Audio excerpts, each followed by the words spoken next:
కావాల్సిన తండ్రి మీ యొక్క వాక్యాన్ని ధ్యానించుతున్నాను తండ్రి.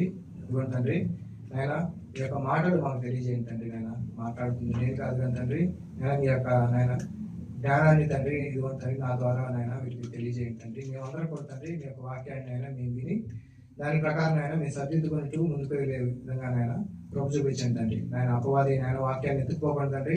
మా హృదయాన్ని నాయన మీ వైపు తిప్పుకొని తండ్రి నాయన మీ యొక్క మాటలు మా హృదయం ఉంచుకునేలాగా మాకు దయచేయమని ఇదిగోండి తండ్రి. రాయన గుర్తు చేసుకుని తండ్రి వాళ్ళని త్వరగా రప్పించండి తండ్రి. ఇంకా తండ్రి ఇదిగోండి తండ్రి మీ యొక్క వాక్య భావన ముందుకు పోతుండే తండ్రి మాకు సహాయం దయచేయమని యేసుక్రీస్తు వారి పుణ్యనామం బట్టి అడిగి పెట్టుకున్నాం తండ్రి. ఆమేన్. మంచిదండి. మరి గత మరి 2 వారాల నుండి మనము దేని గురించి ధ్యానిస్తామండి? ద డివైన్ పర్పస్ అంటే దేవుని యొక్క ఉద్దేశం గురించి మనం ధ్యానిస్తా ఉన్నాం. లాస్ట్ వీక్ మరి ఉదయన గారు ఏం చెప్పారు? దేని గురించి చెప్పారు? పరలోక రాజ్యం గురించి, పరలోకం గురించి చెప్పారు. అది దాని యొక్క ఎట్లా ఉంటది, దాని యొక్క పొడవు వెడల్పు, దాని వీధులు ఎలా ఉంటాయి, దానికి వెళ్ళాలంటే మనం ఏం చేయాలి, దానిలో స్థలం ఎలా సిద్ధపరచుకోవాలి అనే సంగతిని దాని యొక్క మరి వాక్యంలో భాగంగా మరి తెలియజేశారు. మరి ఈ రోజు మనము మరి దేవుని యొక్క ఉద్దేశము అసలు ఎలా ఉంది, దేవుని యొక్క ఉద్దేశం ఏంటి అనేది దాని గురించి మనం ధ్యానిద్దామండి. కొంచెం లేట్ అయినా మీరు అడ్జస్ట్ చేసుకోండి, ఎందుకంటే దీని గురించి మనం ప్రతి ఒక్కరు తెలుసుకోవాల్సిన బాధ్యత దేవుడు మన మీద పెట్టాడు. ఆయన యొక్క ఉద్దేశం తెలుసుకోకుండా మనం ఏం చేయలేమండి. దేవుని యొక్క ఉద్దేశం తెలుసుకోకుండా మనం ఏం చేయలేము. ఈ భూమి మీద అసలు మనం ఎందుకు ఉన్నామో, మనం ఎందుకు చేశాడో, ఆయన యొక్క ఉద్దేశం ఏంటో అనేది మరి ఆది కాండం నుండి ప్రకటన గ్రంథం వరకు మనం తెరిచి చూద్దామండి. ఒక వాక్య భాగంలోకి ఇంకా వెళ్ళిపోదాం పిల్లరా. అయితే ఆది కాండము 1వ అధ్యాయము 26-27 వచనాలు కనుక ఒకసారి ధ్యానిస్తే, ఇందాక మన వాక్య పట్టణంలో కూడా చదివండి. ఆది కాండము 1వ అధ్యాయము 26-27 వచనాలు ఒకసారి చదువుతారా?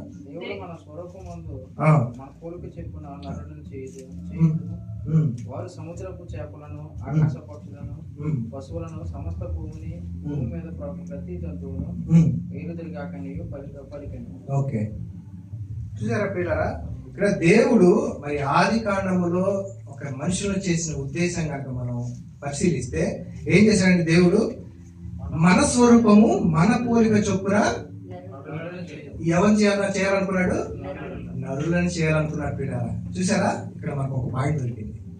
ఏం పాయింట్ దొరికిందా అంటే, తన పోలిక తన స్వరూపము చొప్పున నరుని చేయాలని ఉద్దేశం కలిగి ఉన్నాడు దేవుడు. చేశాడా అండి? చేశాడు పిల్లరా. ఎవరు పోలిక చొప్పున చేశాడు?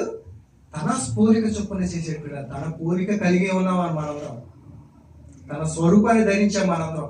స్వరూపం అంటే ఫిజికల్ స్వరూపం కాదండి పిల్లరా, ఆత్మ స్వరూపాన్ని మనం ధరించాం. దేవుని మనలాగా శరీరం ఉండదు, కానీ మట్టితో మనల్ని చేసి ఆయన యొక్క స్వరూపాన్ని మనలో ఉంచాడు. ఆయన యొక్క స్వరూపం ఏంటంటే మరి పరిశుద్ధత అండి. పరిశుద్ధత కలిగి మరి మంచి చేసే స్వరూపం, మంచి లక్షణాలు, మంచి గుణగణాలు కలిగిన స్వరూపం అండి దేవుని పోలిక అనేది. అవునా ప్రియులారా? అందుకే మరి ఆది కాండం 5వ అధ్యాయము 1వ వచనంలో కూడా ఉంటుంది, దేవుడు ఆదామును సృజించిన దినమున దేవుని పోలికగా అతనిని చేసాను అని చెప్పి ఇక్కడ కూడా మనకి కనపడతా ఉంది. దేవుని పోలికగా అతనిని చేశాడు అంటే ఆదాముని ఎవరి పోలికగా చేశాడంటే దేవుని పోలికగా చేశాడు పిల్లల. ఇక్కడ గుర్తుపెట్టుకోండి, స్వరూపం అనే పదాన్ని గుర్తుపెట్టుకోండి. నెంబర్ 1 ఏంటంటే స్వరూపము అంటే దేవుడు ఉద్దేశం ఏంటంటే తన యొక్క స్వరూపాన్ని నరులకు ఇవ్వాలి, నరులకు ఇవ్వాలనుకున్నాడు. ఇచ్చాడు పిల్లల. నెక్స్ట్ ఇంకో రెండోది కనుక మనం చూస్తా ఉంటే మరి ఆది కాండము 1వ అధ్యాయము 28వ వచనంలో మనం చూస్తే పిల్లరా, ఆది కాండము 1వ అధ్యాయం 28వ వచనం, దేవుడు వారిని ఆశీర్వదించెను. ఎట్లనగా మీరు ఫలించి అభివృద్ధి పొంది విస్తరించి భూమిని నిండించి దానిని లోపరుచుకొనుడి. సముద్రపు చేపలను, ఆకాశ పక్షులను, భూమి మీద ప్రతి జీవిని ఏలుడని దేవుడు వారితో చెప్పాడు. స్వరూపము పోలిక ఇచ్చాడండి. ఇచ్చిన తర్వాత ఏం చెప్తాడండి? భూమిని నిందించాలి, లోపరుచుకోవాలి, ఇంకోటి ఏలాలి. ఆయన ఉద్దేశం చూశారు పిల్లరా? భూమిని ముందు తన పోలికగా చేశాడు నరుణ్ణి, ఆ తర్వాత నరునితో ఏమంటున్నాడండి? భూమిని నిందించాలి, అభివృద్ధి చెందించాలి, ఏలాలి ఏలుడు అని చెప్పాడు ప్రియులారా. అదే ఆదికాండము 2:15 చూడండి ఏమంటాడు. అదే ఆదికాండము 2:15. మరియు దేవుడైన యెహోవా నరుని తీసుకొని ఏదైనా తోటను సేద్యపరచుటకు దానిని కాచుటకు దానిలో ఉంచెను. ఇక్కడ ఏమంటున్నాడు? కాయాలి. ఏదైనా తోటను ఏం చేయమంటున్నాడు? సేద్యపరచాలి, దాన్ని కాయాలి, కల్టివేషన్ చేయాలి, వ్యవసాయం చేయాలి. వ్యవసాయం చేయడంతో పాటు దాన్ని సంరక్షించాల్సిన బాధ్యత ఎవరైనా పెట్టాడండి? నరుని మీద పెట్టాడు పిల్లలు. చూసారండి, తన యొక్క పోలిక చొప్పున నరుని చేశాడు. భూమి మీద నిండించాలి, భూమిని నిండించాలనుకున్నాడు, విస్తరించాలనుకున్నాడు, దానిని ఏలాలని చెప్పాడు పిల్లల. ఇది ఒక రెండో పాయింట్ అండి. మొదటిది ఏమనుకున్నాం? పోలిక అనుకున్నాం. రెండోది ఏలాలి. భూమిని ఏం చేయాలండి? పరిపాలించాలని కోరుకున్నాడు. ఇంకా మూడవ పాయింట్ మనకు వచ్చేసరికి మరి తనతో సహవాసం కలిగి ఉండాలని కోరుకున్నాడు. ఏం కోరుకున్నాడు? తనతో సహవాసం కలిగి ఉండాలని కోరుకున్నాడు పిల్లలు. అదే ఆదికాండము మరి 2:7 కనుక చూస్తే, దేవుడైన యెహోవా నేల మంటితో నరుని నిర్మించి వాని నాసికారంధ్రంలో జీవవాయువును ఊదగా నరుడు జీవాత్మ అయిన ప్రియులారా, నరుని నిర్మించి వాని నాసికారంధ్రములు ఏం ఊదేయండి? జీవవాయువు ఊదే. అంటే దేవుని నుండి తన నరుని యొక్క నాసికారంధ్రంలో జీవవాయువు ఊది దాంతో రిలేషన్షిప్ ఏర్పరచుకున్నాడు. అవునండి, జీవవాయువు మనకిచ్చి దేవుడికి మనకి మధ్య రిలేషన్షిప్ ఏర్పరచుకున్నాడు. ఏం రిలేషన్షిప్ అండి అది? అది ఏ రిలేషన్షిప్ అంటే లూకాసు వార్త 3:38 ఆఖరి మాట ఏముంటుందండి? ఆదాము దేవునికి కుమారుడు అని ఉంటుందండి. ఏమండి? ఆదాము దేవునికి కుమారుడు అని ఉంటుంది. అంటే దేవుడు మనకి తండ్రి, అంటే తండ్రి కుమారుడు యొక్క రిలేషన్షిప్ ఏర్పరచుకున్నాడు దేవుడు. మూడవదిగా అవునండి, మొదటిది ఏమనుకున్నాం? పోలికనిచ్చాడు. రెండవది ఏమిచ్చాడు? భూమిని పరిపాలించాలి, ఏలాలని చెప్పాడు, నిందించాలని చెప్పాడు. మూడవదిగా సహవాసం కలిగి ఉండాలని కోరుకున్నాడు పిల్లల దేవుడు. అది దేవుని సంకల్పం. ఆదికాండంలో ఆదాము ద్వారా ఆదాము గారి ద్వారా నెరవేర్చాలని కోరుకున్నాడు ప్రియులారా. అంతేకాదు ప్రియులారా, మరి ఆదికాండము 2:18 చూస్తే 24 సాటి అయిన సహాయం, ఒంటరిగా ఉండటం మంచిది కాదని చెప్పి సాటి అయిన సహాయం కూడా మన కొరకు చేశాడు ప్రియులారా. చూడండి, విస్తరించాలి, భూమిని నిండించాలంటే ఎవరు ఉండాలి? మరి ఒక్కడే ఉంటే నిండిస్తాడా? నిందించాడు. కాబట్టి మరి ఆదాముకి సాటి అయిన సహకారం కావాలని చెప్పి మరి ఎవరిని చేశాడు? అవ్వని సూచించాడు ప్రియులారా. అవునండి, మరి అదే ఆదికాండం 3:8 కనుక మనం చూస్తే ప్రియులారా, రిఫరెన్స్ లేకుంటే ఏమనుకోకండి. ఆదికాండము 3:8 చల్లపూట ఆదామును అతని భార్యయు తోటలో సంచరించుచున్న దేవుడైన యెహోవా స్వరము విని. చూసారు పిల్లరా, తోటలో సంచరిస్తుంది ఎవరు? దేవుడు సంచరిస్తున్నాడు. మరి వారితో రిలేషన్షిప్, సహవాసం కలిగి ఉండాలని కోరుకున్నాడు. చూసారా, సాయంకాలం పూట సరదాగా దేవుడు తోటలో సంచరిస్తూ తన పిల్లలతో సహవాసం కలిగి గడపాలని చెప్పి కోరుకున్నాడు పిల్లలు. తన పిల్లలతో సహవాసం కావాలని కోరుకున్నాడు, తన పిల్లలతో గడపాలని కోరుకున్నాడు పిల్లలు. ఇది దేవుని యొక్క ఉద్దేశము, దేవుని యొక్క ప్రణాళిక. ఆది కాండంలో మనకు కనిపిస్తున్న మూడే మూడు విషయాలు. ఈ 3 విషయాలు గుర్తుపెట్టుకోండి. మరి ఈ ప్రణాళిక ఏం జరిగిందో దీని గురించి ఆలోచిద్దాం. వెళ్దాం ముందుకి. ఒకసారి మళ్ళీ 3 విషయాలు ఒకసారి చెప్పండి. మొదటిది పోలిక, రెండవది పరిపాలించడం, మూడవది సహవాసం కలిగి ఉండటం. ఈ 3 విషయాలు దేవుడు మానవుల నుండి కోరుకుంటున్నాడు పిల్లలు. అందుకే ఆనాడు ఆది కాండములో ఎవరు చేశాడు? ఆదాముని చేశాడు. దానిలో తప్పేమైనా ఉందండి? తప్పు లేదండి. మంచి పోలిక ఇచ్చాడు. పోలిక ఎవరు పోలిక ఇచ్చారు?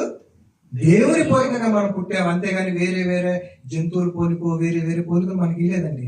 ఆయన మహోన్నత సింహాసం మీద పరలోకమందు ఆసీనుడై ఉన్న దేవుడు తన పోలికని నరులకి ఇచ్చాడు. అంతేకాదు ప్రియులారా, పరిపాలన చేయమని ఈ భూలోకాన్ని ఇచ్చాడు. పరిపాలన చేయమని ఈ భూలోక రాజ్యాన్ని ఇచ్చాడు. ఆ తర్వాత తనతో సహవాసం కావాలని కోరుకున్నాడు. పిల్లలు సహవాసం కలిగి ఉండాలని కోరుకున్నాడు. ఎంత మంచి దేవుడు అండి, ఎంత మంచి దేవుడు పిల్లలు. మరి దానిని మనుషులు పాటించారా? ఆదాము పాటించాడండి. ఒకసారి చూద్దాం పిల్లలు. మరి ఆదాము దేవుడు చెప్పిన మాటలను మూడు దేవుడు ఏదైతే కోరుకున్నాడో ఆ 3 పాయింట్స్ ని ఆదాం గారు చేశారంటే చేయలేకపోయాడు. పడిపోయాడు ప్రియులారా. తినవద్దన్న పండు తిన్నాడా? ఒక్క చెట్టు ఫలం తినొద్దన్నాడు. మంచి చెడు తెలుగునిచ్చు వృక్ష ఫలమును మాత్రమే నువ్వు తినొద్దు, ఇంకా మిగతా ఏదైనా తినమన్నాడు. కానీ ఏం చేశాడు?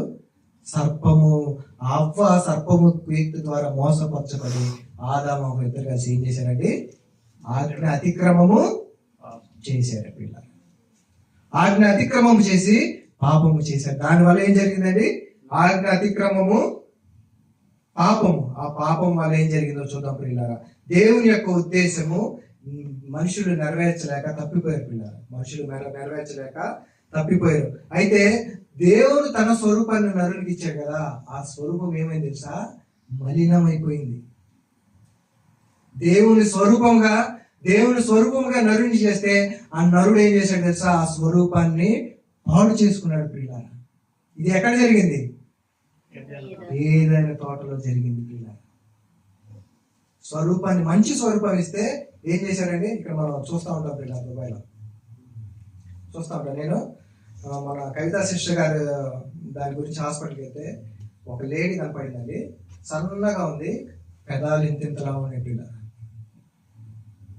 పెదవులు ఇంతింతలా చేసుకుని ఇంజెక్షన్స్ చేసుకొని ఫ్యాషన్ అంట. అదేవిధంగా ఇక్కడ మనం సహోదరులు అందరూ లేడీస్ జెంట్స్ వెళ్తా ఉంటారు. వాళ్ళ ఒళ్ళు మరి కుట్టేసుకుంటారు పిల్లలు.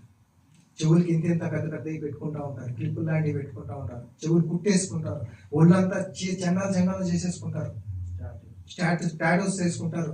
అదేవిధంగా వేరే ఫ్యాషన్ అని చెప్పి మరి ఒక ఆమె అయితే పులిలాగా ఉండాలని చెప్పి కొమ్ములు పెట్టుకుంది, మీసాలు పెట్టుకుంది.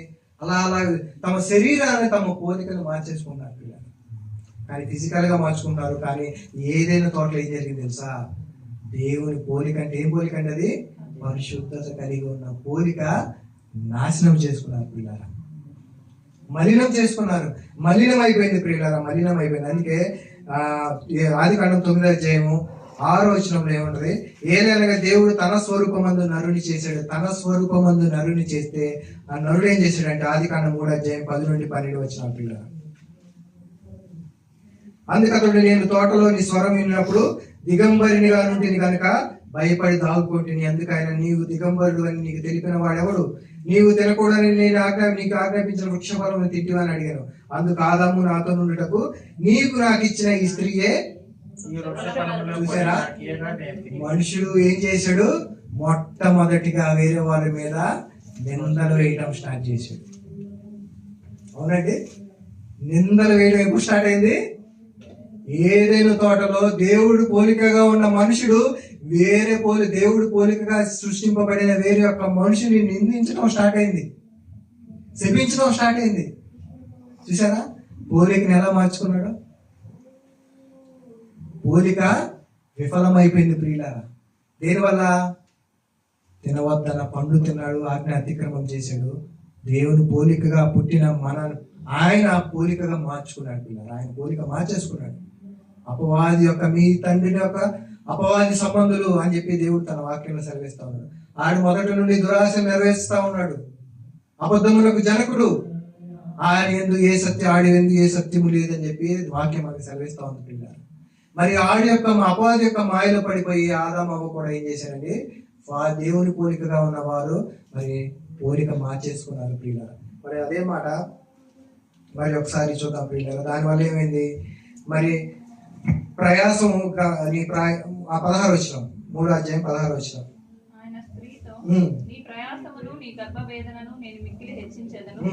వేదనతో పిల్లలను కందువు. నీ భర్త ఎడల నీకు వాంఛ కలుగును, అతడు నిన్ను ఏలునని. భర్త ఎడల నీకు వాంఛ కోరిక కలిగిద్దని చెప్పి చెప్పాడు. నీ భర్త నిన్ను ఏళ్తాడని చెప్పాడు పిల్ల. అందుకే blame, dominance, shame enter in the relationship ఇందా ఏదేం తోటలో వచ్చిందండి. బ్లేము, డామినేషన్, షేమ్, సిగ్గు తెలుసుకున్నారు. అప్పుడు మరి ఒకరి మీద ఒకరు నిందించుకోవడం స్టార్ట్ అయింది. మరి వారి యొక్క సహవాసంలో రిలేషన్షిప్ ఏమొచ్చిందండి? ఈ డామినేషన్ వచ్చింది. స్త్రీ మీద పురుషుడు ఆధిక్యత వచ్చింది. ఎప్పుడండి? ఎప్పుడైతే ఆ తప్పు చేశారో అప్పుడు వచ్చింది పిల్ల. ఇంకో వచ్చిన చూద్దాం. యాకోబు రాసిన పత్రిక 3:9 వచ్చిన పిల్ల. దీనితో తండ్రి అయిన ప్రభువును స్తుతింతుము. దీనితోనే దేవుని పోలికగా పుట్టిన మనుషులను దేవుని పోలికగా పుట్టిన మనుషులను శపిస్తామంట ప్రియులారా. చూసారా? దేవుని పోలికగా పుట్టిన మనుషులను శపించే నోరు మనకు ఎలా వచ్చిందండి? ఎందుకు వచ్చింది అంటే మన పోలిక కూడా మార్చేసుకుంటున్నాం. దేవుని పోలికగా పుట్టిన మనుషులను శపిస్తూ దాని ద్వారా ఏమవుతుందంటే మనం కూడా మన పోలిక మార్చేసుకుంటున్నాం ప్రియులారా. చూసారా? ఏదైనా తోటలో ఎప్పుడైతే తప్పు జరిగిందో నెంబర్ 1 పాయింట్ పోలిక అనేది కరెక్ట్గా ఉందా? పోలిక మారిపోయింది. నెక్స్ట్ ఇంకోటి ఏమనుకున్నాము? పోలిక. నెక్స్ట్ ఇంకోటి ఏలటం, పరిపాలించటం. మరి ఆ పరిపాలన ఏమైంది? ఆదికాండం 3:17-18 వచ్చినాడు. ఆయన ఆదాముతో, నీవు నీ భార్య మాట విని తినవద్దని నేను నీకు ఆజ్ఞాపించిన వృక్ష ఫలములను తింటివి గనుక నీ నిమిత్తము నేల శపింపబడి ఉన్నది. ప్రయాసముతోనే నీవు బ్రతుకు దినములన్నీ దాని పంట తిందు. అది ముండ్ల తుప్పలను గచ్చ పొదలను నీకు మొలిపించును. పొలములోని పంట తిందు. నీవు నేలకు తిరిగి చేరు వరకు నీ ముఖము చెమట కాచి ఆహారము తిందు. ఏలైనగా నేల నుండి నీవు తీయబడితివి, నీవు మన్నే గనుక తిరిగి మన్నైపోదు అని చెప్పాను. చూసారు పిల్లరా? పరిపాలించాలి, భూమిని ఏలాలి, నిందించాలి అని చెప్పిన దేవుడు తర్వాత ఏం చేశాడండి? శాపానికి గురైంది. దేనివల్ల అండి? ఆజ్ఞ అతిక్రమం వల్ల, పాపము చేయటం వల్ల. ఈ రెండవది కూడా దేవుని యొక్క ఉద్దేశాన్ని కూడా చేతులారా పోగొట్టుకున్నాడు పిల్లలు. మనుషుడు పోలిక పోయింది, ఏలిక పరిపాలించాలన్నాడు దేవుడు. అది కూడా ఏమైంది? శాపానికి గురైందండి. ఇంకేం వస్తాయి? అంతకుముందు ఏం లేదు, మరి చక్కగా పళ్ళు వెళ్ళి కోసుకొని తింటాయి. వ్యవసాయము, ఈ పొలము మరి శాపానికి గురవటం వల్ల ఏమైందండి? ముళ్ళు పెరుగుతున్నాయి. అవునా? సరిగా రావట్లేదు, పంట సరిగా రావట్లేదు. దానిలో ఉన్న సారం అంతా కోల్పోయింది. శాపానికి గురవటం వల్ల మట్టిలో నుండి తీయబడిన మనుషులు శరీరం కూడా ఏమైందండి? మన్నుగా మారిపోయే శాపం కూడా అనుకున్నాడు పిల్లలు. చూసారా? పరిపాలన అనేది ఆగిపోయింది, శాపానికి గురైంది. పరిపాలన శాపానికి గురైంది. మూడవది ఏమనుకున్నామండి? సహవాసము. మరి సహవాసం ఎలా కలిగి ఉన్నారు అప్పుడు? అంతకుముందు మరి తోటలో దేవుడు నడుస్తా ఉన్నప్పుడు మరి వాళ్ళిద్దరు కలిసి సహవాసం కలిగి ఉన్నారు, అంతే కదా? తోటలో దేవుడు నడుస్తా ఉన్నప్పుడు దేవుడు చల్లపోటును చక్కగా వాళ్ళు చక్కగా గడుపుతా ఉండేవారు. మరి ఇప్పుడు ఏమైంది? మరి ఇదే ఆదికాండము 3:22-24 వచ్చినారు. అప్పుడు దేవుడైన యెహోవా, ఇదిగో మంచి చెడ్డలు ఎరిగినట్లు ఆదాము మనలో ఒకటి వంటి వాడాయను. కాబట్టి అతడు ఒకవేళ తన చెయ్యి చాచి జీవవృక్ష చల్లపూటను ఆదామును అతని భార్యయు తోటలో సంచరించుచున్న దేవుడైన యెహోవా స్వరమును విని దేవుడైన యెహోవా ఎదుటికి రాకుండా తోట చెట్ల మధ్యన దాగుకున్నారంట. ఇదివరకు ఏం చేశారు? తిరుగుతా ఉన్నారు. ఇప్పుడు ఏమయ్యారు? దాక్కున్నారు. చూసారా? సహవాసం ఏమైంది? చెడిపోయింది. ఎందుకు దాక్కుంటాం? తప్పు చేసేది. మొన్న ఒకసారి వీడియో చూశానండి. ఒక ఏనుగు రోడ్డు మీద ట్రక్కులో చెరుకు తోటలోకి వెళ్ళింది. చెరుకు తోటలో వెళ్తా ఉంటే అది ఏం చేసిందంటే, ఒక తన చెరుకు యజమాని ఉంటాడు, తోట యజమాని ఉంటాడు కదా, లైట్ వేసిండండి. అది ఒక స్తంభం పక్కన దాక్కొని ఇట్లా ఉంచుంది. స్తంభం ఎంత ఉంటుందండి? ఎంత ఉంటుంది, దాక్కుంది అది. నాకు అది చూడగానే బలినం వచ్చింది. అంత పెద్ద ఏనుగు ఒక స్తంభం ఎట్లా దాచిపెట్టిందండి? ఆగిద్దా? కనపడతా ఉంటుంది కదా, ఇట్లా నుంచుంది, కదలకుండా నుంచుంది. దేని నుంచింది అది? ఆ చెరుకు తోటలో ఉన్న చెరుకులు దొంగిలించడం వల్ల. చూసారా? భయం అంటే తప్పు చేయడం వల్ల ఏనుగు భయపడింది. ఈ రోజు తప్పు చేయడం వల్ల ఆనాడు ఏదైనా తోటలో ఉన్న మనుషుడు కూడా సహవాసం కోల్పోయాడు. దేవునితో సహవాసం పాపం చేయటం వల్ల ఏమైంది? దాక్కున్నాడు పిల్లలు. దేవుని యొక్క సంకల్పం ఏం చేశాడు? పటాపంచలు చేశాడు మనుషుడు. చక్కగా ఒక మంచి బొమ్మను తయారు చేసుకుని దేవుడు దానిలో జీవవాయువు ఊది జీవాత్మను చేసి మనుషులు తన పోలికగా చేసి సృష్టిని అంతా ఇచ్చి ఏలుడి అని చెప్పి అన్ని సమకూర్చి పెడితే ప్రియులారా మనుషుడు మొత్తాన్ని సర్వనాశనం చేసి ఆయన సంకల్పం ఏమైపోయింది? చెడిపోయింది. చూసారా? సంకల్పం చెడిపోయిందండి. సంకల్పం చెడగొట్టుకున్నాడు మనుషుడు. 3 పాయింట్లు ఏంటండి? పోలిక నాశనం అయిపోయింది. ఇంకోటి ఏలిక శాపానికి గురైంది, పరిపాలన శాపానికి గురైంది. 3వది సహవాసము దాక్కున్నాడంట. మనుషుడు ఏం చేశాడు? భయపడి నేను దాగుకున్నాను అని చెప్పాడు పిల్లలు. దేవునికి దూరం అయిపోయాడు, సహవాసాన్ని చెడగొట్టుకున్నాడు పిల్లలు. ఎంత దౌర్భాగ్య స్థితిలోకి వెళ్ళిపోయాడు మనుషులు. చూశారు పిల్లలు? చూశాడా? కానీ దేవుడు తన సంకల్పాన్ని మాత్రం ఇప్పుడు మార్చుకోలేదండి. దేవుడు తన పిల్లలకి ఇదే ఇవ్వాలనుకున్నాడు, తన పోలిక వేయాలనుకున్నాడు, పరిపాలించాలని కోరుకున్నాడు, తనతో సహవాసం కలిగి ఉండాలని కోరుకున్నాడు పిల్లలు. ఆనాడు ఆది కాండములో మరి ఆదమవ తప్పు చేసినప్పుడు, మరి శాపానికి గురైనప్పుడు కూడా దేవుడు తన సంకల్పాన్ని మర్చిపోకుండా ఇంకొక విధంగా చెప్పాడు పిల్లలు. ఏం చెప్పాడండి? ఆది కాండం 3:15 మరియు నీకును స్త్రీకిని నీ సంతానమునకును ఆమె సంతానమునకును వైరము కలుగజేసేదను, అది నిన్ను తల మీద కొట్టు. అది అంటే కింద ఏముంటదండి? ఆయన అని ఉంటది. ఫుట్ నోట్ లో ఆయన అని ఉంటది. అంటే తన సంకల్పాన్ని యేసుక్రీస్తు ద్వారా నెరవేరుస్తానని చెప్పి దేవుడు తన సంకల్పాన్ని ఆది కాండంలోనే బయట పెట్టాడు. ఆదామవ్వకి ఇచ్చాడు అవకాశము. వారు ఏం చేశారండి? వారు పాడు చేసుకున్నారు. కానీ దేవుని యొక్క సంకల్పాన్ని నేను ఫ్యూచర్ లో అయినా నెరవేర్చుకుంటానని చెప్పి అక్కడ యేసుక్రీస్తు వారి గురించి ప్రస్తావన మొదలుపెట్టిందండి. ఆది కాండ గ్రంథంలోనే మరి యేసుక్రీస్తు వారి గురించి ప్రస్తావన జరిగింది. ఆయన యొక్క సర్పం యొక్క తలను చితకొడతాడని చెప్పి దేవుడు తన యొక్క ప్రణాళికను ఇచ్చాడు పిల్లలు. అయిపోతే మరి ఆదామవ్వకి ఇచ్చారు. వారు ఏం చేశారో తన సంకల్పాన్ని నాశనం చేశారు. అయితే దేవుడు ఇజ్రాయేలీని ఒక ప్రత్యేక జనాంగంగా ఎన్నుకున్నాడు. తర్వాత ఏం చేశాడండి? ఇజ్రాయేలీ ప్రజల్ని ఒక ప్రత్యేక జనాంగంగా ఎన్నుకున్నాడు. మరి ప్రత్యేకంగా జనాంగంగా ఎన్నుకొని ఏం చేశాడంటే మరి తన స్వరూపాన్ని మరి వాళ్ళు ఏం చేశారు చూద్దాం. నిర్గమాకాండము 20:4 పైన ఆకాశం అందే గాని కింద భూమి అందే గాని భూమి కింద నీళ్ళ అందే గాని దేని రూపమునైనను విగ్రహమునైనను చేసుకొనకూడదు, వాటికి సాగిల పడకూడదు, వాటిని పూజింపకూడదు. వాటిని ఇప్పుడు ఆ పోలిక ఏం చేశారంటే దేవుని పోలికను మార్చేస్తున్నారు పిల్లలు. దేవుని పోలికను ఏం చేస్తున్నారంట? విగ్రహాలుగా మార్చుకుంటున్నారని చెప్పి దేవుడు వాళ్ళకి ఒక ఆజ్ఞ ఇచ్చాడు పిల్లలు.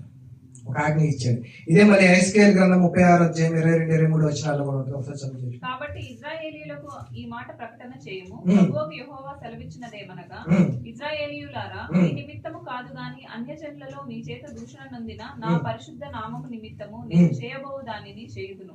అన్యజనుల మధ్య మీరు దూషించిన నా ఘనమైన నామము నేను పరిశుద్ధపరచుదును. వారి ఎదుట మీ యందు నేను నన్ను పరిశుద్ధపరచుకొనగా నేను ప్రభువుకు యెహోవానని వారు తెలుసుకొందురు. వారి యందు తాను పరిశుద్ధపరచుకోవాలని కోరుకున్నాడండి. ఎవరి యందు? ఇజ్రాయేలీల జనాంగమందు. చూసారా? ఇజ్రాయేలీల జనాంగమందు తన పోలికని మళ్ళీ రిట్రీవ్ చేయాలనుకున్నాడు, పరిశుద్ధపరచుకోవాలనుకున్నాడు. ఈ జనాంగం అంతా మరి తన పోలికగా ఉన్నారని చెప్పి చూపించుకోవాలనుకున్నాడు పిల్లల దేవుడు. దాని తప్పుందండి? తప్పు లేదు. ఆదామవ్వకి ఇచ్చాడు అవకాశం, వారు పోగొట్టుకున్నారు. తర్వాత ఇజ్రాయేలీని ప్రత్యేక జనాంగంగా ఎన్నుకొని వాళ్ళ ద్వారా తన క్రియలు చేయాలనుకున్నాడు, తన పోలిక ఇవ్వాలనుకున్నాడు. కానీ ఏం చేశారండి వాళ్ళు? రోమీయులకు రాసిన పత్రిక 1:23 వారు అక్షయుడకు దేవుని మహిమను క్షయముగా మనుషుల యొక్కయు చతుష్పాద జంతువుల యొక్కయు పురుగుల యొక్కయు ప్రతిమా స్వరూపంగా మార్చారు. వీరు ఏం చేశారంటే ఆనాడు విగ్రహాలు చేసుకున్నారు, ఈనాడు కూడా వివిధమైన రూపాల్ని దేవుడు అని చెప్పుకొని ప్రతిమలుగా మార్చుకున్నారు పిల్లలు. చూసారా? పోలిక అనేది ఎలా మారిపోతుంది చూసారా? ఇజ్రాయేలీల కాలంలో కూడా దేవుని పోలికని ఏం చేశారండి? తన పోలికగా ఇచ్చిన వారు కూడా మారిపోయారు పిల్లలు. దేవుడిని ఒక విగ్రహంతో పోల్చుకున్నారు. దేవుని యొక్క మరి వారే మా దేవుడు అని చెప్పి మరి ఆనాడు మోషే గారు కొండ సీనాయి పర్వతం మీదకి వెళ్తే కింద వారు ఏం చేశారు? ఒక బంగారు ప్రతిమను చేసుకున్నారు, ఒక బంగారం దూడం చేసుకున్నారు పిల్లలు. మరి ప్రతిమ అనేది, పోలిక అనేది మారిపోయినట్టు మనకు కనపడతా ఉంది. మరి పాలన గురించి వచ్చేసరికి పాలన ఏమైందండి? నిర్గమకాండము 19:6-8 సమస్త భూమియు మీరు నాకు యాజక రూపకమైన రాజ్యముగాను పరిశుద్ధమైన జనముగాను ఉండురని చెప్పుము. నీవు ఇశ్రాయేలీయులతో పలకవలసిన మాటలు ఇవే అని చెప్పగా, మోషే వచ్చి ప్రజల పెద్దలను పిలిపించి యెహోవా తనకు ఆజ్ఞాపించిన ఆ మాటలన్నీ వారి ఎదుట తెలియపరచెను. అందుకు ప్రజలందరూ యెహోవా చెప్పినదంతయు చేసేదమని ఏకముగా ఉత్తరం. మీరు నాకు యాజక రూపమైన ఒక రాజ్యంగా మిమ్మల్ని చేస్తాను. ఎవరిని? ఇశ్రాయేలీయుల జనాంగాలందరినీ ఒక రాజ్యంగా చేస్తాను. మీరు వారిని ప్రపంచాన్ని అంతా వెళ్తారని చెప్పి దేవుడు ఆనాడు ఇశ్రాయేలీ ప్రజలకు చెప్పాడు పిల్లలు. కానీ ఏం జరిగింది? వారు నిలబెట్టుకోలేకపోయారండి. ఆ రాజులు ఏమైందండి? వారిలో వారి యొక్క లొంగిపోయి, చెడు ప్రవర్తనకి లొంగిపోయి, మరి వారి ద్వారా మరి యుద్ధాలు జరిగినాయి, ఎన్నో యుద్ధాలు జరిగినాయి. రాజులు కొట్లాటలు జరిగినాయి. చాలా చాలా చాలా చివరికి రాజరిక మరి వ్యవస్థను కూడా వారు ఏం చేస్తున్నారండి? యుద్ధాలు చేసి దేవుడు చేయవద్దన్న పనిని వారు చేస్తా ఉన్నారు. ఆ తర్వాత దేవుడు మళ్ళీ ఏం చేశారు? 2 సమూయేలు గ్రంథం 7:16 మీ మటుకు మీ సంతానం నీ రాజ్యం నిత్యము స్థిరమగును, నీ సింహాసనము నిత్యము స్థిరపరచబడును అని చెప్పి దేవుడు ఒక వాగ్దానం చేశాడండి. భవిష్యత్తులో రాబోయే యేసుక్రీస్తు వారి ద్వారా ఇది జరిగిద్దని చెప్పి నిత్యముగా నీ సింహాసనాన్ని స్థిరపరుస్తాను, అతడు రాజ్యాన్ని ఆడతాడని చెప్పి దేవుడు మరి యొక్క వాగ్దానాన్ని ఇక్కడ చేసినట్టు మనకు కనపడుతుంది. ఇదేంటండి? పరిపాలన. ఈ పరిపాలన ఇశ్రాయేలీ నెరవేర్చారా అంటే నెరవేర్చలేకపోయారు పిల్లరా. ఆ తర్వాత ఇంకో పాయింట్ ఏంటండి? సహవాసం. మరి ఇశ్రాయేలీలు ఎలాంటి సహవాసం కలిగి ఉన్నారు? చూడండి, నిర్గమకాండం 29:45 దేవుడు ప్రత్యక్ష గుడారం ద్వారా ఇప్పుడు ఆనాడు మరి ఆది కాండములో ఆదామని ఏదైనా తోట నుండి బయటికి గెంటి వేశాడు. ఎందుకు? జీవవృక్ష ఫలము మళ్ళీ తింటారేమో అని చెప్పి బయటికి గెంటి వేశాడు. మరి ఆనాడు సహవాసం కలిగి ఉన్న వారు తర్వాత బయటికి గెంటి వేయబడే సహవాసాన్ని కోల్పోయారు. మరి తర్వాత దేవుడు ఏం చేశాడు? ఇశ్రాయేలీకి తన ప్రజలకి దగ్గరగా ఉండాలని కోరుకొని ప్రత్యక్ష గుడారం ద్వారా ఆయన యొక్క సన్నిధిని అక్కడ పెట్టినట్టు మనకు కనపడతాం పిల్లలు. నిర్గమకాండం 29:45 నేను ఇశ్రాయేలీయుల మధ్య నివసించి వారికి దేవుడనై ఉందును. కావున నేను వారి మధ్య నివసించినట్లు ఐగుప్తు దేశంలో నుండి వారిని వెలుపలికి రప్పించిన తమ దేవుడైన యెహోవాను నేనే అని వారు తెలుసుకొందురు. నేను వారి దేవుడైన యెహోవాను. చూసారు పిల్లరా, తన సంకల్పాన్ని దేవుడు పోగొట్టుకోలేదండి. తను సహవాసం కలిగి ఉండాలనుకున్నాడు, తన పిల్లలు మరి పరిపాలించాలని కోరుకుంటున్నాడు, తన యొక్క స్వరూపం కలిగి ఉండాలని కోరుకున్నాడు పిల్లలు. కానీ చివరికి ఏమైందండి? మరి ప్రత్యక్ష గుడారం తర్వాత మరి లోపల దాని నిబంధన మందసాన్ని కూడా తర్వాత శత్రువుల్లో తీసుకెళ్లి మరి దాన్ని కూడా మరి ఏం చేశారండి? మరి దీని తర్వాత ప్రత్యక్ష గుడారం తర్వాత దేవుడు సొలొమోను గారి ద్వారా మందిరాన్ని నిర్మించాడు. మందిరంలో కూడా మరి యొక్క ఆభరణాలు ఇవన్నీ ఉండేవి, నిబంధన మందసం ఇవన్నీ మందిరంలో పెట్టారు. ఆ తర్వాత దేవుడు వారి యొక్క పాపాన్ని పెరిగిపోవటం వల్ల మందిరం కూడా ఏమైందండి? కూల్చేసాడు. మందిరం బబులోను సామ్రాజ్యం వచ్చి బబులోను సామ్రాజ్యం రాజు మందిరాన్ని కూల్చేసాడు. చూసారా, దేవుని యొక్క ప్రణాళికని ఆనాడు ఇశ్రాయేలీల ప్రజలు కూడా నిలబెట్టుకోలేకపోయారు. మరి పోలికని మార్చేసుకున్నారు, ఆదాము అవ్వ కూడా మార్చేసుకున్నాడు. తర్వాత సహవాసాన్ని కోల్పోయారు. తర్వాత పరిపాలన కూడా మరి వారు సరిగ్గా సక్రమంగా నిర్వర్తించలేకపోయారు. ఆ తర్వాత మరి ఎవరు వచ్చారండి? తర్వాత యేసుక్రీస్తు వారు వచ్చారు. యేసుక్రీస్తు వారు వచ్చారు. తన తండ్రి యొక్క సంకల్పాన్ని నెరవేర్చాలని చెప్పి ఏం చేశాడంటే యేసుక్రీస్తు వారు మరి మనకు కనబడతా ఉంది పిల్లారా, పోలిక స్వరూపం. మరి ఏ స్వరూపం ధరించి వచ్చాడండి? ఆయన కొలసీ పత్రిక 1:15 ఆయన అదృశ్య దేవుని స్వరూపి సర్వ సృష్టికి ఆది సంభూతుడై ఉన్నాడు. అదృశ్య దేవుని స్వరూపం ధరించుకొని వచ్చాడు ప్రియులారా. ఆయన ఎందుకు ఏ పాపము చేయలేదు. పాపానికి ఆయన ఎన్నటికీ లొంగలేదు. పాపాన్ని చేయకుండా పవిత్రంగా బ్రతికి దేవుని స్వరూపంగా ఎలాగైతే ఉందో ఆ స్వరూపాన్నే మరి బ్రతికించి లైవ్ లో ఉంచాడు ప్రియులారా. హెబ్రీ రాసిన పత్రిక 1:3 ఆయన దేవుని మహిమ యొక్క తేజస్సు ఆయన తత్వం యొక్క మూర్తిమంతమునై ఉండి ఆ, తన మహత్తు గల మాట చేత సమస్తమును నిర్వహించుచు ఆ. పాపముల విషయంలో శుద్ధీకరణము తానే చేసి ఉమ్. దేవదూతల కంటే ఎంత శ్రేష్టమైన నామము పొందెనో ఉమ్, వారి కంటే అంత శ్రేష్ఠుడై ఉన్నత లోకమందు ఆ. మహామహుడకు దేవుని కుడి పార్శ్వమునకు చూసారు పిల్లరా, తన పోలికగా పుట్టిన యేసుక్రీస్తు వారు, మరి దేవుని యొక్క పోలికగా వచ్చిన యేసుక్రీస్తు వారు ఆనాడు ఆది కాండంలో మరి ఆదాము వారు పోగొట్టుకున్న పోలికను వారు ఏం చేశారంటే చివరికి యేసుక్రీస్తు వారు దాన్ని నెరవేర్చారు పిల్లలు. ఆ పోలికని పోగొట్టుకోలేదు. ఆయన ఏం చేశాడు, చక్కగా ఆ పోలిక దేవుడి పోలిక, ఇది దేవుడు ఇలా ఉంటాడని చెప్పి అందరికి చూపించి ఆ పోలిక నిలబెట్టాడు. ఇంకోటి ఏంటంటే పరిపాలన యేసుక్రీస్తు వారు తన యొక్క శిలువ బలియాగం ద్వారా ఏం చేశాడండి, ఆ యొక్క పాపాన్ని, ప్రపంచంలో ఉన్న ప్రజలందరి పాపాన్ని ఆయన యొక్క శిలువ మాను మీద మోసుకొని ఏం చేశాడండి, పాప పరిహారం చేశాడు. పాప పరిహారం చేయడం వల్ల ఆయన నిత్యము తన రాజ్యాన్ని స్థిరపరచుకున్నాడు. ఆయన రాజుగా వెళ్ళిపోయి సింహాసనాధీశుడై పరలోకం నుండి ఆయన ఏం చేస్తాడండి, రాజ్య పరిపాలన చేస్తా ఉన్నాడు. మరి సహవాసం కూడా యేసుక్రీస్తు వారు తన జీవితంలో నెరవేర్చాడండి. బ్రతికున్నంత వరకు మరి తండ్రి ఏదైతే వారి మాటలు చెప్పాడో ఆ మాటలన్నీ నెరవేరుస్తూ ఏం చేశాడండి, ఒక్కటి కూడా పోకుండా ఆనాడు వారు ఏం చేశారండి, ఆయన స్వరం విని దాగుకున్నారు. కానీ యేసుక్రీస్తు వారు, తండ్రి నీ చిత్తాన్ని నేను నెరవేరుస్తాను, నువ్వేదైతే చెప్పావో అవన్నీ నేను నెరవేరుస్తానని చెప్పి తూచా తప్పకుండా ప్రతి ఒక్క మాటను కూడా ఆయన పాటించి ఏం చేశాడు, చక్కగా సహవాసం కలిగి మరి చివరికి మరణించి తిరిగి లేచి పరలోకానికి వెళ్ళిపోయాడండి. ఆనాడు ఆది కాండంలో ఉన్న దేవుని సంకల్పాన్ని ఇజ్రాయేలీలు ప్రజలు నెరవేర్చలేకపోయారు, ఆదాము అవ్వ నెరవేర్చలేకపోయారు. చివరికి లాస్ట్ లో ఎవరు నెరవేర్చారండి, యేసుక్రీస్తు వారు నెరవేర్చారు.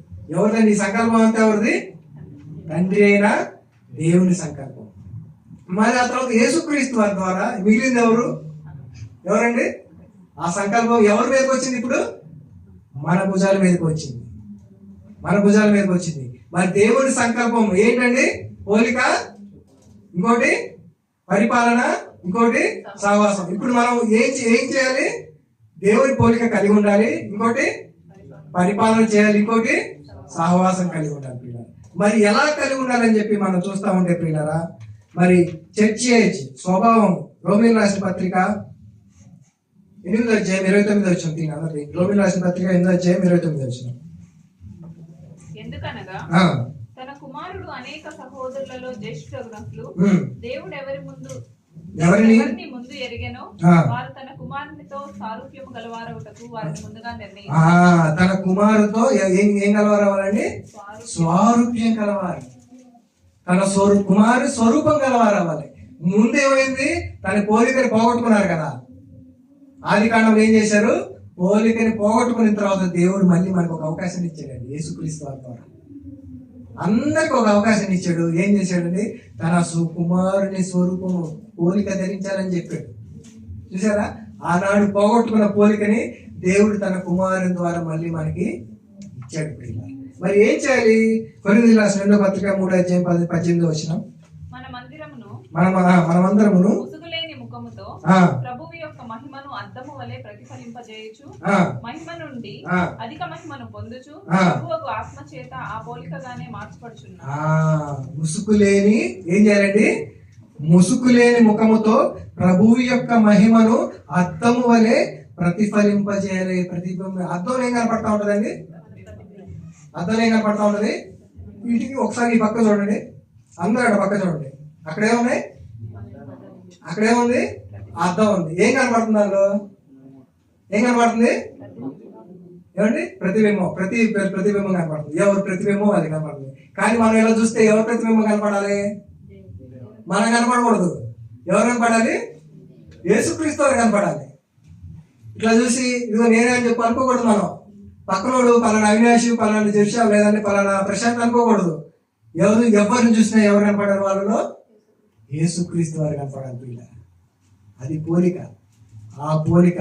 ఆ పోలికని మరి ఎంతమంది నెరవేరుస్తున్నారో ఒకసారి మనం ఆలోచించుకోవాలి. మనం రోడ్డు మీద నడుస్తూ ఉంటే ఏంటి పిల్లలు ఎలా ఉంది, ఏంటి అబ్బాయి ఎలా ఉన్నాడు అనుకోకూడదు. దేవుని పిల్లలు చూసారు ఎలా ఉన్నారు అనుకోవాలి.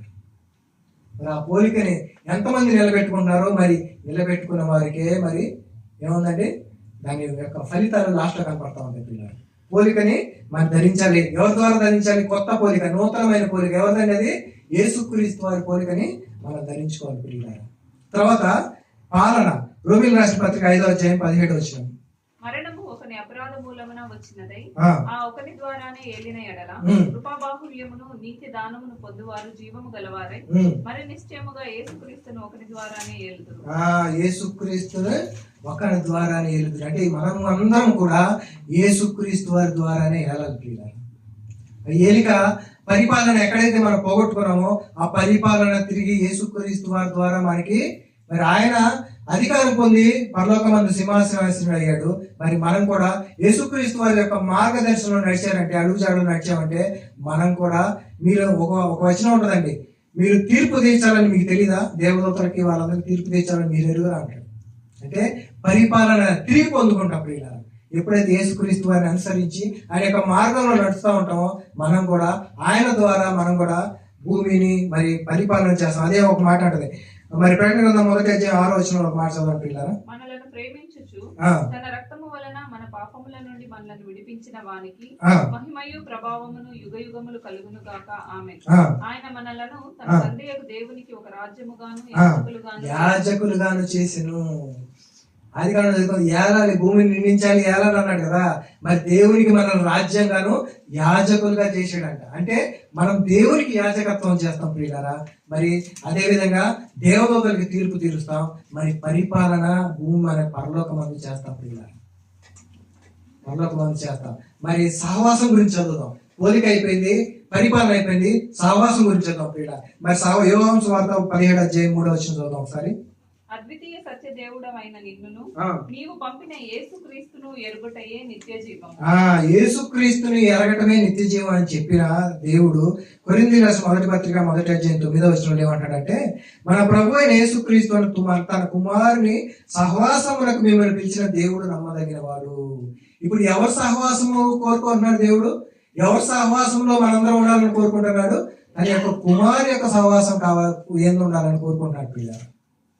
ఆనాడు దేవుడితో సహవాసం కలిగి ఉన్న వాళ్ళు వెళ్ళి దాక్కున్నారు. కానీ ఇప్పుడు ఏం చేస్తున్నాడంటే దేవుడు తన కుమారుడితో సహవాసం కలిగి ఉండమంటున్నాడు. తన కుమారుడు చెప్పిన మాటలు, తన కుమారుడు చేసిన అడుగుజాడల్లో మనందరం నడవాలని కోరుకుంటున్నాడు. మరి ఆయన యొక్క సహవాసంలో ఉండాలని చెప్పి దేవుడు మనందరినీ కోరుకుంటున్నాడు పిల్లరా. అలా అందరూ తన యొక్క సహవాసంలో కోరుకుంటే పిల్లరా మరి ఏమంటారు అయితే, మరి దేవుడు తండ్రి అను యేసుక్రీస్తు వారు పరిశుద్ధాత్మ దేవుడు వచ్చి మనందరిలో కాపురం ఉంటారని చెప్పి అంటూ ఉంటాడు పిల్లలు. మీరు ఆలయమై ఉన్నారు, దేవుని ఆలయం ఉన్నారు, దేవుడు మనలో నివసిస్తాడు పిల్లలు. ఆనాడు సొలొమోను మందిరంలో ఉన్నాడు, తన ప్రసన్నతను ఉంచాడు. కానీ ఈనాడు ఏమనుకుంటాడు తెలుసా? ఆ మందిరాన్ని అంతా మనలో ఉండాలని కోరుకుంటున్నాడు పిల్లలు. మనమే దేవాలయం, మీ దేహమే దేవాలయం చెప్పి తన యొక్క మాటల ద్వారా మనకి ఇచ్చాడు పిల్లలు. దాన్ని మన ద్వారా నెరవేర్చాలని చెప్పి దేవుడు కోరుకుంటా ఉన్నాడు పిల్లలు. మరి ఆది కాండంలో ఏదైతే జీవవృక్ష ఫలాన్ని తింటారని చెప్పి మరి ఎప్పుడైతే గెండి వేయబడ్డారో మరి తిరిగి మరి పొందుకోవడానికి దేవుడు మరి ఒకసారి అవకాశాన్ని ఇచ్చాడు. నిత్యము జీవించడానికి జీవవృక్ష ఫలాన్ని పరలోకమందు మనకు ఉంచాడు పిల్లలు. కాబట్టి మరి దేవుడు తన సంకల్పాన్ని తన ప్రియుల ద్వారా మరి తెలియజేస్తా ఉన్నాడు. ఆది కాండము నుండి మరి ఇజ్రాయేలీల ద్వారా తెలియజేశాడు, ఆదాము ద్వారా తెలియజేశాడు, చివరికి యేసుక్రీస్తు వారి ద్వారా తెలియజేశాడు. ఆ తర్వాత సంఘం ద్వారా కూడా ఈ రోజు కూడా తన యొక్క సంకల్పాన్ని తెలియజేస్తా ఉన్నాడు పిల్లలు. మర్చిపోకండి, అందరు గుర్తుపెట్టుకోవాల్సిన 3 విషయాలు ఎప్పుడు మర్చిపోకూడదండి. ఏంటంటే దేవుని యొక్క సంకల్పం. ఏం సంకల్పం అంటే దేవుడు ఏం కావాలని కోరుకున్నాడు? ఆయన యొక్క పోలిక మనం ధరించాలని కోరుకున్నాడు. ఇంకొకటి పరిపాలించాలని కోరుకున్నాడు. మరి ఈ లోక రాజ్యాలన్నీ యేసుక్రీస్తు వారి దగ్గర అపవాదం వచ్చి ఏమంటదండి, నువ్వు నాకు మొక్కితివా, ఈ లోకాన్ని ఈ రాజ్యాలన్నీ నీకు ఇస్తానంట.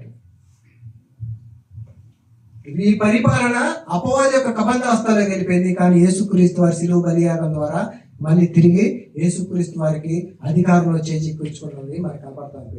ఇంకా చివరిగా చూద్దాం, మరి నిత్యత్వంలో మరి దేవుని యొక్క సంకల్పం ఎలా నెరవేరబోతుందో కనుక మనం చూస్తూ ఉంటే ప్రియులారా, మరి స్వరూపము 1 యోహాను పత్రిక 3వ అధ్యాయము 2వ వచనం. ప్రియులారా, ఉమ్, ఇప్పుడు మనము దేవుని పిల్లలమై ఉన్నాము. ఉమ్, మనం ఇక ఏమవుదుమో ఉమ్. అది ఇంకా ప్రత్యక్షపరచబడలేదు గాని ఆ, ఆయన ప్రత్యక్షమైనప్పుడు ఆ. ఆయన ఉన్నట్టుగానే ఆయనను చూతుము గనుక ఆ. ఆయనను పోలి ఉన్నాము అంటే భవిష్యత్తులో జరగబోయేది కూడా చెప్తున్నాడండి ప్రియులారా. ఇప్పుడు మనం ఏమున్నాం ఎలా ఉన్నాం మనకు తెలియదు కానీ యేసుక్రీస్తు వారు వచ్చినప్పుడు ఖచ్చితంగా ఎవరిని పోలి ఉంటామండి? ఆయన పోలిక.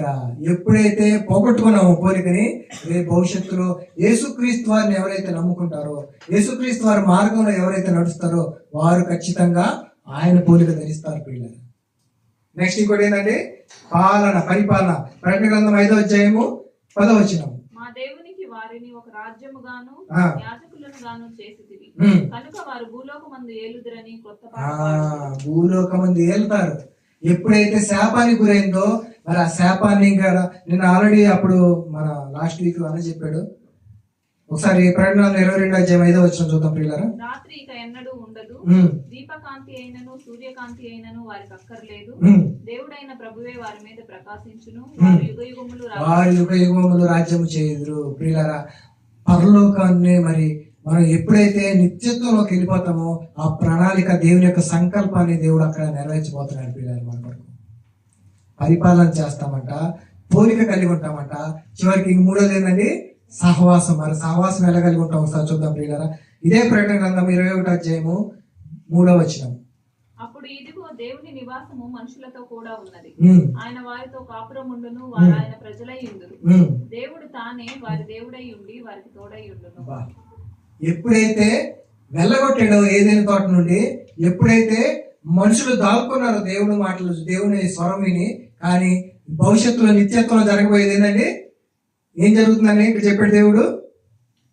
దేవుడే తాను వారి దేవుడే ఏమండి తోడై వారితో కాపురం ఉండను, వారు ఆయన ప్రజలైనందరూ దేవుడు తానే వారికి దేవుడై వారికి తోడై ఉండని చెప్పి కాపురం ఉంటాం. అంటే అట్లాంటి కాపురం అంటే ఏంటి?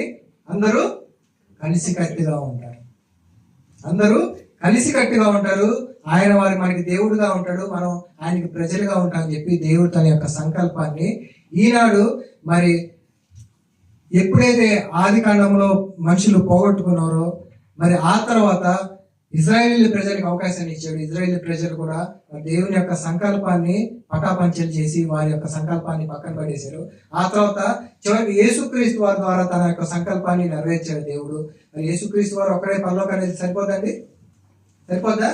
మరి భూలోకాన్ని మరి నిందించండి ఎలాంటి అని చెప్పిన దేవుడు మరి తర్వాత యేసుక్రీస్తు వారి ద్వారా ఆ అవకాశాన్ని ఈరోజు మనకిచ్చాడు పిల్లలు. ఆ అవకాశాన్ని మనకిచ్చాడు. కాబట్టి దేవుడు తన యొక్క ప్రణాళికను, దేవుని యొక్క సంకల్పాన్ని మనకి తెలియజేస్తా ఉన్నాడు పిల్లలు. ఇప్పుడు ఆలోచించండి, ఎంతమంది దేవుని పోలికగా ధరించి ఉన్నారు? ఎంతమంది రాజ్యం చేయాలని కోరుకున్నారు, రాజ్యం పాలిస్తున్నారు, రాజ్య పరిపాలన చేస్తున్నారు? ఎంతమంది ఆయనతో సహవాసం కలిగి ఉన్నారు? ఒకసారి మనకి మనం ఆలోచించుకోవాలి పిల్లలు, మనకి మనం ఆలోచించుకోవాలి. ఆ సంకల్పాన్ని నెరవేర్చేవాడే నిత్య రాజ్యానికి వెళ్తాడు. జరిగిపోయింది ఆల్రెడీ బైబిల్లో చెప్పింది, జరుగుతున్నది చెప్పబడింది, జరగబోయేది కూడా చెప్పబడింది ప్రియుల. ఆల్రెడీ సంకల్పాన్ని పాడు చేసిన వాళ్ళ గురించి చదువుకున్నాం. ఇజ్రాయేలీ ప్రజలు, ఆదామవ్వలు. తర్వాత సంకల్పాన్ని నెరవేర్చిన ఆయన గురించి చదువుకున్నాం, యేసుక్రీస్తు వారి గురించి. సంకల్పాన్ని మరి ఇప్పుడు ప్రజెంట్ మరి మనం ఏం చేస్తున్నాం అనేది సంఘంగా మనం ఒకసారి ఆలోచించుకోవాలి ప్రియుల. ఆ తర్వాత భవిష్యత్తులో ఏం జరగబోయేది కూడా చదువుకున్నాం. మరి భవిష్యత్తులో ఆ జరగబోయే వాటిలో మనం ఉండాలంటే ఏం చేయాలండి? ఏం చేయాలి? ప్రతి ఒక్కరు దాని యొక్క సంకల్పాన్ని ఖచ్చితంగా నెరవేర్చాలి. నెరవేర్చిన వాళ్ళే దేవుని యొక్క నిత్యరాజ్యంలో ఉంటారు. మరి అట్టి కృప మరి తండ్రి అయిన దేవుడు మనందరికీ కలుగు చేయాలని చెప్పి దేవుని మరి కోరుకుంటున్నాను. మరి నాకు ఈ అవకాశాన్ని ఇచ్చిన కరుణాకరణ గారికి, సంఘాలందరికీ వందనాలు తెలియజేస్తూ మరి నా యొక్క మాటలు ముగిస్తున్నాను. థ్యాంక్ యూ అండి. Thank you so much.